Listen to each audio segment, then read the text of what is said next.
या देशाच्या हिंदूंचे प्रेरणास्थान राहिलेले आहे। द्या ना, निदान महाराष्ट्र सरकारने तसा ठराव तरी करून पाठवावा ना केंद्राकडे, मग बघू केंद्र काय करता येते।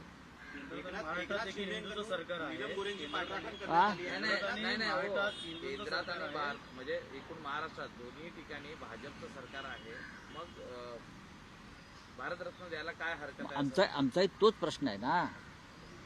जर अनेकांना मिळाले, राज्य स्तरावरच्या अनेक नेत्यांना मतांची गणित विधानसभेला व लोकसभेला जुळावीत म्हणून देशाला माहीत नसलेल्या अनेक लोकांना, भारताला माहीत नसलेल्या अनेक लोकांना भारतरत्नाची खिरापत वाटली याआधी याच सरकारनं। मला नावं घेऊन त्यांचा अपमान करायचा नाही, फक्त जातीय आणि राजकीय गणित जुळवण्यासाठी भारतरत्न देण्यात आले, त्याच्यामुळे भारतरत्नाचं अवमूल्यनच झालं। जर भारतरत्नाची प्रतिष्ठा वाढवायची असेल तुम्हाला, तर वीर सावरकर आणि बाळासाहेब ठाकरे या दोन हिंदुत्ववादी, प्रखर हिंदुत्ववादी नेत्यांना भारतरत्न द्यायला पाहिजे। काय अडथळे कसले आहेत? तुम्ही 356 रद्द करू शकता, तुमच्याकडे बहुमत आहे, अनेक गोष्टी आहेत, तुम्ही बहुमताच्या जोरावर त्या केलेल्या आहेत।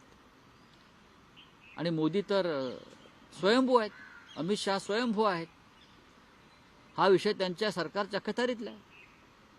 देवेंद्र फडणवीस मुख्यमंत्री म्हणून त्यांनी हे दोन ठराव ताबडतोब मंजूर करून ठरावाची गरज नाही आहे। भारतरत्न देण्यासाठी कोणत्या राज्याचा ठराव लागत नाही, हे पण तुम्हाला मी सांगतो।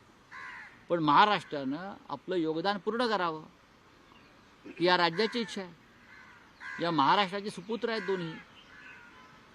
नरेंद्र मोदींनी आतापर्यंत सावरकरांना आणि बाळासाहेब ठाकरेंना भारतरत्न का दिला नाही याचा खुलासा आम्ही भविष्यात मागूच। रावसाहेब, विषय असा होता की पुन्हा एकदा मुखपत्र सामनात देवेंद्र फडणवीस यांचं आज कौतुक करण्यात आलं। सलग 2 महिन्यात दोनदा कौतुक, काय नेमकं सुरू आहे, हेतू काय? मोदींनी कळवावं असं नरेंद्र मोदी यांनी 4 दिवसापूर्वी बिहारमध्ये एक भाषण केलं भागलपूरला, आणि त्यात त्यांनी भ्रष्टाचारावरती हल्ला केला आणि जनतेला सांगितलं की मी कोणाला खाऊ देणार नाही।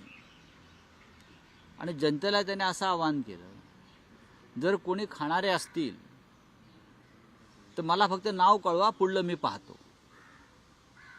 आम्ही त्यांना महाराष्ट्र मंत्रिमंडळातल्या 24 मंत्र्यांची नावं देणार आहोत,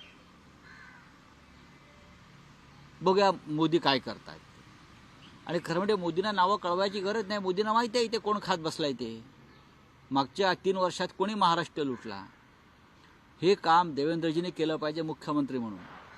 प्रधानमंत्री हे तुमचे आहेत, आमचे सगळ्यांचे आहेत, भाजपचे नेते आहेत, त्यांचं आव्हान आहे की मला नावं कळवा।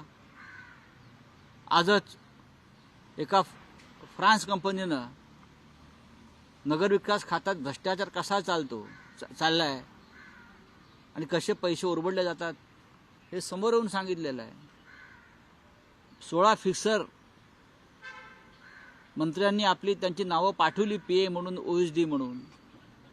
त्या फिक्सरांची तरी नावं पाठवा ना, म्हणजे कोणत्या मंत्र्यांनी कोणत्या फिक्सरचं नाव